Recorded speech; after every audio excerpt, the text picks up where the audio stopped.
Bienvenidos a Mantenimiento de Máquinas Eléctricas. Este fue el último ejercicio que quedó planteado en la sesión anterior. Era el problema de un circuito paralelo, en alterna obviamente, y que nos decía que para resolver como tal el ejercicio, la corriente total es igual, en este caso, a las componentes de la corriente total, es igual a la suma de todas las corrientes activas de cada rama.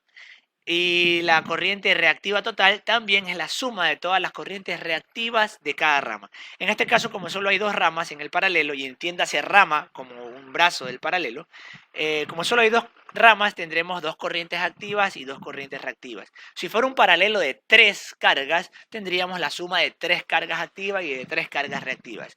Y luego con Pitágoras y un triángulo de corriente sacamos la corriente total del sistema. Entonces pasamos a la pizarra y proyecto los datos que ya teníamos. Quedamos hasta ahí. En este caso quedó planteado la fórmula para que usted halle las componentes de la corriente activa en función de la corriente I1 y la corriente I2. Y tenemos que la corriente activa es igual a la corriente I1 por el coseno del ángulo 1, asimismo la reactiva con su función seno, y para la corriente I2. En este momento voy a reemplazar valores y ustedes me ayudan a terminar esta parte del ejercicio para luego poder calcular la corriente total, que es la que entra en el paralelo, y el ángulo de desfase de esta corriente con respecto a la fuente de voltaje. Veamos, corriente I1 teníamos 3.49 por el coseno del ángulo 1, que es 21,43. Luego, asimismo, 3.49 por el seno del ángulo 1, que es 21,43. Esto para hallar las componentes de la corriente I1. Luego, la componente de la corriente I2 sería I2, que vale 4,55, por el coseno del ángulo 2, que viene a ser 72,34, y 4,55 por el seno del mismo ángulo, 72,34. Ahí tenemos el proceso para hallar las componentes de cada una de las corrientes. ¿Cuánto sería entonces los datos para las componentes de la corriente I1? Ojo, estos serían los componentes de I1, activa, reactiva, y esto sería el componente de la corriente I2, asimismo activa y reactiva. ¿Cuántos serán esas corrientes? Recordemos que de dónde sacamos esta formulación es simplemente decir que tenemos el triángulo de corrientes con corriente activa, corriente reactiva y corriente eficaz. Por ende, aquí tenemos el ángulo y con esto podemos sacar las funciones trigonométricas. Seno del ángulo es la corriente reactiva sobre la corriente eficaz. Coseno del ángulo, a su vez, es la corriente activa sobre la corriente eficaz. Y de aquí, un segundo, déjame bajar un poquito más esta fórmula. Corriente reactiva sobre corriente eficaz. Y de ahí podemos despejar corriente reactiva y corriente activa. Me dan el dato que corriente activa 1 es igual a 3,24 amperios. Vamos a poner ahí los iguales. Corriente reactiva 1 me dan 1,27 amperios. Perfecto. La corriente activa 2 me dicen 1,38 amperios. Y la reactiva 2 me dan 4,33 amperios. Ahí tenemos entonces todas las componentes. Vamos a ir llenando en la tabla. En este caso, activa 1, 3,24 amperios. Reactiva 1, 1,27 amperios. Activa 2, 1,38 amperios. Y reactiva 2, 4,33 amperios. ¿Y qué nos decía hasta este punto el ejercicio? Bueno, para hallar la corriente activa total es simplemente la suma de todas las corrientes activas de cada una de estas ramas en el paralelo. Como solo hay dos, van a haber dos corrientes activas. Y así también para la corriente reactiva total. Será la suma de todas las corrientes reactivas. Reemplazo valores. Activa 1. 3,24 más activa 2, 1,38. Reactiva 1, 1,27 más reactiva 2, 4,33. Datos que tenemos ya en nuestra tabla. ¿Cuánto entonces equivale nuestra corriente activa total y nuestra corriente reactiva total? Con las cuales, y del triángulo de corrientes, vamos a sacar nuestra corriente total del sistema. Y vamos a colocar de una vez la fórmula. Sería por Pitágoras que la corriente efectiva total es la raíz de la corriente activa total al cuadrado más la corriente reactiva total al cuadrado. Por ahora tenemos la formulación y me dan el dato, corriente activa total, me dicen 4.62 amperios. Perfecto. Y la reactiva total, ¿a cuánto equivale? Me dicen 5.6 amperios. Ya tenemos entonces los dos parámetros de nuestra formulita. Ojo, sale del triángulo de corrientes. Reemplacemos valores. Activa total al cuadrado, 4,62 al cuadrado, más reactiva al cuadrado, 5,6 al cuadrado. Todo esto obviamente le sacamos la raíz y obtenemos la corriente eficaz del sistema. ¿A cuánto equivale entonces nuestra corriente que entrega la fuente? En 7.25 amperios sería nuestra corriente efectiva, sería la corriente del sistema. Hasta aquí. Pero ahora me piden también el ángulo. Y observe, si ya usé el triángulo de corrientes para hallar por Pitágoras este valor, podría también por funciones trigonométricas hallar el ángulo. Recordando que el ángulo va a ser el mismo si lo saco por impedancia, por corrientes o por tensiones. Entonces, ¿cómo calculo el ángulo si tengo la corriente activa y la reactiva? Entonces diré que la tangente del ángulo es igual a ¿qué? A la corriente reactiva total sobre la corriente activa total. Ahí tenemos la tangente. Ahora, quiero el ángulo. Vamos a despejarlo. El ángulo sería igual a la tangente a la menos 1 de la corriente reactiva total sobre la corriente activa total. Y ahora sí, reemplazo valores. En este caso, el ángulo va a ser igual a la tangente a la menos 1 de ¿cuánto? Reactiva total. ¿Cuánto era reactiva total? La tenemos por acá, 5.6 dividido para 4,62. El ángulo, ¿a cuánto equivale en nuestro ejercicio? Tenemos entonces un ángulo de 50,47 grados. Ahí tenemos el ángulo, ojo, aquí es 50, déjame poner bien la coma. Ahí, 50,47 grados. El ángulo de la corriente que nos entrega la fuente. Y recuerde que siempre este ángulo es el ángulo de desfase entre corriente y voltaje. Entonces, una vez que ya hemos visto, hemos abordado los problemas del paralelo, como le decía y le comentaba, los circuitos mixtos RLC, primero se resuelve entonces las series en cada una de las ramas para que al final podamos obtener únicamente es un sistema paralelo y ya poder abordarlo como lo hemos hecho en este problema presentado en la pizarra.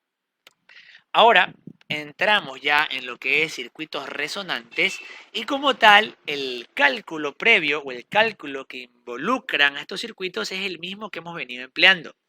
Lo único que vamos a tener en consideración es el tema de la frecuencia de resonancia. Y bueno, ¿qué nos dice el circuito resonante serie?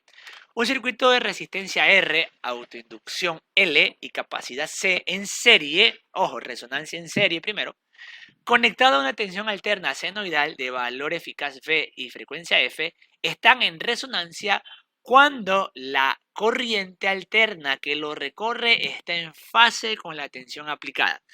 Aquí lo que nos dice es lo siguiente: para que esté en resonancia en serie, la corriente está en fase con el voltaje. Y en los casos, ¿en qué caso se daba eso? Bueno, cuando era un circuito netamente de resistivo. Porque ya cuando entraba el inductor, adelantaba o atrasaba y el condensador lo mismo. Entonces, ¿cómo logramos que sea netamente resistivo? Pues, como lo dice acá, simplemente igualando la reactancia capacitiva con la reactancia inductiva. Si son iguales estos dos datos, ¿qué sucede? ¿Cómo hallamos la reactancia total? ¿Se acuerda? Era una resta. Si son valores iguales, esta resta nos va a dar 0, como lo tenemos acá abajo. Entonces, la intensidad de corriente tomará un valor muy elevado al estar limitado solamente por la resistencia óhmica del circuito. Y explico esta parte. Si usted recuerda, nosotros por lo general hacíamos lo siguiente. Colocábamos un inductor y un condensador. Ahí teníamos nuestro circuito serie. ¿Y qué sucedía? Bueno, este inductor viene representado como una resistencia y el propio inductor, dado que al ser un inductor alambre de cobre, tiene una resistencia. Que es pequeña, sí, pero tiene una resistencia. Entonces, si usted anula el inductor y anula el condensador, solo le queda esta pequeña resistencia en base al cobre del elemento. Y si yo dibujo la fuente alterna a la que se conecta mi sistema, hay un problema. Al anularse las reactancias, nos queda únicamente una fuente conectada a una pequeña resistencia. ¿Y qué ocurre por ley de Ohm? Si la resistencia es pequeñita, la corriente crece mucho. Entonces hay que tener en consideración estos detalles en lo que es resonancia serie. Aquí nos dice en negritas ese mensaje. Obviamente, al quitar o al anularse las reactancias, me queda una ley de Ohm V sobre R. Y luego, si la resistencia adicional a esto es despreciable, o sea, prácticamente nula, o sea, muy pequeña, el circuito actúa, cuando esté en resonancia, como un corto. ¿Por qué? Obviamente, si yo veo este circuito y digo que esta resistencia es muy, muy pequeña, prácticamente este sistema se convierte en una fuente que está conectada de esta forma. Y eso ya lo conocemos como un cortocircuito, cuando conectamos un punto de la fuente con el otro punto de referencia. Y aquí sabemos que hay una corriente de cortocircuito, que es lo que nos dice la diapositiva. Y luego, ya para entrar en el cálculo como tal de la resonancia, que nos dice que frecuencia es igual a 1 que divide a 2 por pi que multiplica a la raíz de LC. Y aquí ya empezamos con 3 problemas de aplicación. Vamos a resolver uno de ellos. En este caso vámonos por el número 2. Vamos a la pizarra y presentamos la diapositiva y anotamos el número 2. Me dice, una bobina y un condensador están conectados en serie. Vamos a dibujar aquí la bobina y el condensador en serie. La reactancia capacitiva, ojo acá, la reactancia capacitiva es igual a 5000 ohmios, o también sabemos 5 kiloohmios, ¿no? Vamos a anotarlo ahí de las dos formas. A la frecuencia de resonancia, vamos a poner aquí la frecuencia de resonancia de 20 kilohercios. A 20 kilohercios hay una frecuencia de resonancia serie para estos dos elementos. Me pregunta, calcular el coeficiente de autoinducción, quiere decir calcular L para este inductor en la bobina. Y listo, presentado el ejercicio.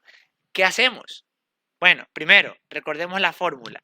Me decía que la frecuencia de resonancia es igual a 1 que divide a 2pi por la raíz de LC. Empezamos por acá.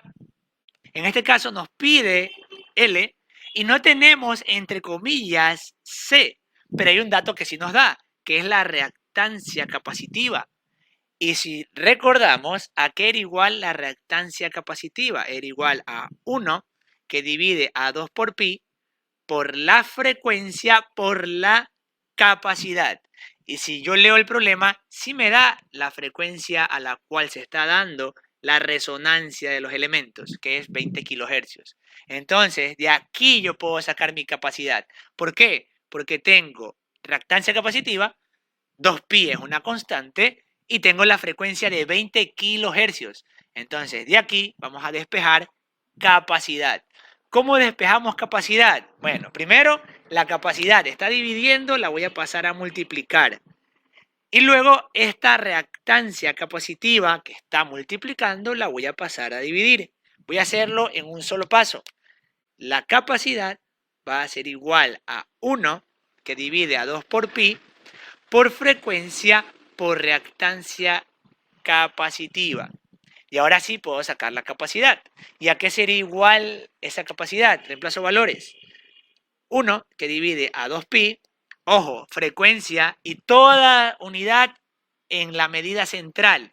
La frecuencia debe estar en hercios, no en kilohercios. Entonces coloco 20 por 10 a la 3, porque es 20 kilohercios, por la reactancia capacitiva. Ojo, no 5 kiloohmios, sino 5000 ohmios. Ahí ya podemos sacar nuestra capacidad. ¿A cuánto equivale en faradios o en microfaradios esa capacidad? Me dicen que sale 1 1.59 por 10 a la menos 9 faradios. Y si yo recuerdo el 10 a la menos 9, ¿qué unidades era? Recordemos un poquito. El condensador va a ser igual a 1.59, que 10 a la menos 9 equivale a nanofaradios. Nanofaradios. Entonces colocamos 1.59 nanofaradios. O a su vez por 10 a la menos 9 faradios. Válidas las dos nomenclaturas. Ahora, ya tenemos como tal la capacidad. Puedo aplicar esta fórmula y me dice que L, bueno, aquí ojo, hay que despejarlo de esta fórmula porque ya tengo la frecuencia, tengo la capacidad, pero L no tengo. Entonces voy a aplicar ya con datos. Sería 20.000 es igual a 1 que divide a 2pi por la raíz de L por 1.59 por 10, borramos acá, a la menos 9. Entonces debemos de despejar esto de acá. ¿Cómo lo vamos a hacer? Bueno, hagamos de la forma menos compleja. En este caso voy a la raíz, todo este término me lo llevo arriba a multiplicar y luego este término 20.000 lo paso a dividir y me va a quedar que la raíz, vamos a poner de L por 1.59 por 10 a la menos 9, toda esa raíz, es igual a 1 que divide a 2pi por 20.000. Ahora, para sacar la raíz, obviamente, tenemos que hacer uso del exponente, la potencia. En este caso, ¿cómo nos queda? Todo el término de la derecha elevado al cuadrado, todo el término de la izquierda elevado al cuadrado. Y ahora sí puedo yo simplificar raíz con el cuadrado. Entonces, me queda, obviamente, toda esta multiplicación todavía. Vamos a colocar L, que multiplica a 1.59 por 10 a la menos 9, es igual, y esto ya lo podemos operar. Esto ya lo podemos desarrollar. ¿A cuánto nos da este dato? 1 que divide a 2 por pi por 20.000 elevado al cuadrado. Me dan el dato 6.33 por 10 a la menos 11. Y ahora sí, yo puedo despejar L como la división de 6,33 por 10 a la menos 11 dividido para 1.59 por 10 a la menos 9. De esa forma, lo más complejo que se presentó acá fue el tema de la raíz, que tuvimos que simplemente modificar o moverla del lugar para luego elevarla al cuadrado. Y ahí tenemos la fórmula para hallar L. ¿A cuánto equivale el coeficiente de autoinducción? Haciendo la división 6.33 por 10 a la menos 11 dividido para 1.59 por 10 a la menos 9. Me dicen 0,03 henrios. Entonces ahí tenemos el valor de la inductancia en este sistema LC. Obviamente, circuito resonante serie. Pasamos a la diapositiva y queda el problema número 1, que es mucho más directo porque solo nos pregunta la frecuencia de resonancia aplicando directamente esta fórmula. Y el problema número 3, para que usted lo analice y practique el uso de esta fórmula donde tenemos la frecuencia de resonancia. Y pasamos a resonancia en paralelo. Nos dice, muy parecido a lo que vimos en resonancia en serie. Una bobina de resistencia R y coeficiente de autoinducción L en paralelo con un condensador conectados a una tensión alterna de valor eficaz V y frecuencia F, están en resonancia cuando la intensidad, ojo aquí, total absorbida y está en fase con la tensión. Aplicamos el mismo principio del circuito resonante serie. Pero aquí hay un detalle. Cuando el circuito en paralelo está en resonancia, la intensidad de corriente total absorbida es muy pequeña. El circuito tiene una impedancia muy grande. En la última presentación voy a mostrar un poquito mejor esto, pero mire la diferencia. En el circuito resonante serie la corriente era muy grande y en el circuito resonante paralelo la corriente es muy pequeña. Y ahora nos presenta la misma fórmula correspondiente a la frecuencia de resonancia, 1 que divide a 2 por pi por la raíz de LC, y gráficamente nos indica por qué la corriente es muy pequeña, prácticamente cero. Si tenemos una corriente de inductor y una corriente de capacitor o condensador iguales, y sabemos que son opuestas por su naturaleza, la suma vectorial va a ser igual a cero. Ahora, ¿por qué las corrientes son iguales? Porque las reactancias son iguales por resonancia. Entonces, al ser de igual magnitud, se suprimen y tenemos una corriente de cero. Repito, esto lo vamos a analizar mejor en la última diapositiva. Y ahora presentamos 4 problemas de aplicación de resonancia en paralelo. Voy a empezar con el número 1. Pasamos a la pizarra y empezamos con el número 1.